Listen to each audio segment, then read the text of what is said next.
Isn't America the greatest? Well, depending on how you're defining that greatness, But what about freedom? In a famous clip from Aaron Sorkin's The Newsroom that I frequently see recycled on my Facebook feed, Jeff Daniels' character dispenses quickly with that notion. When asked what makes America the greatest, one character responds, freedom, freedom, and freedom. When forced to answer the question himself, Daniels' character starts off by saying, with a straight face, you're going to tell students that America is so star-spangled awesome that we're the only ones in the world who have freedom? Canada has freedom. Japan has freedom. The UK, France, Italy, Germany, Spain, Australia, Belgium has freedom. So, 200 sovereign states in the world, like 180 of them, have freedom. Yes, freedom is great, but it is vitally important for you to realize that calling the greatness of American democracy into question is not an insult. To suggest that America may not actually be the greatest nation in the world, or the history of the world, is not an unpatriotic act. By the same token,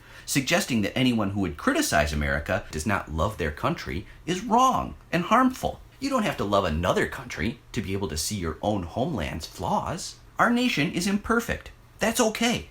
This nation was created by human beings. Human beings are imperfect. It is our job to strive to be better. I don't criticize my country because I hate it. I criticize my country because I love it. I want to make life better for my fellow Americans and my children. It is inane to think that the only people who criticize the status quo somehow hate this country. It's like the great author Norman Mailer once said, when you have a great country, it is your duty to be critical of it so that it can become even greater. It is insulting to suggest that anyone who openly discusses this country's many problems might be controlled by anyone else. It is absurd to imagine that the people who complain about injustice or inequality are motivated by devotion to some other country. Does anyone making such reflexive accusations realize how stupid that sounds? The truth is that these insulting accusations are leveled because they work. Questioning patriotism is a handy way to silence and neutralize critics. It shouldn't work, but it does. But perhaps now that you realize how ridiculous that it is, it won't work on you anymore. Elites are not willing to tolerate dissent because it threatens their privilege. The rich want us to remain quiet and hopeless at all times. This is called stability and order.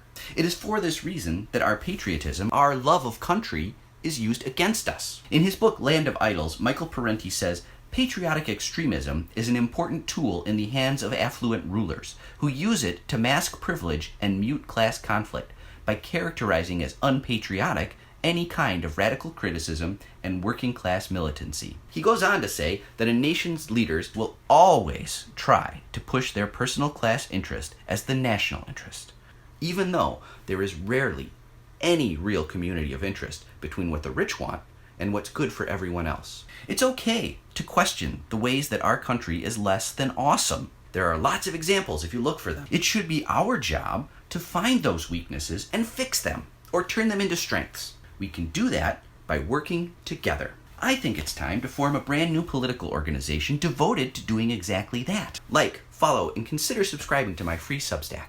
Hey, let's make them pay.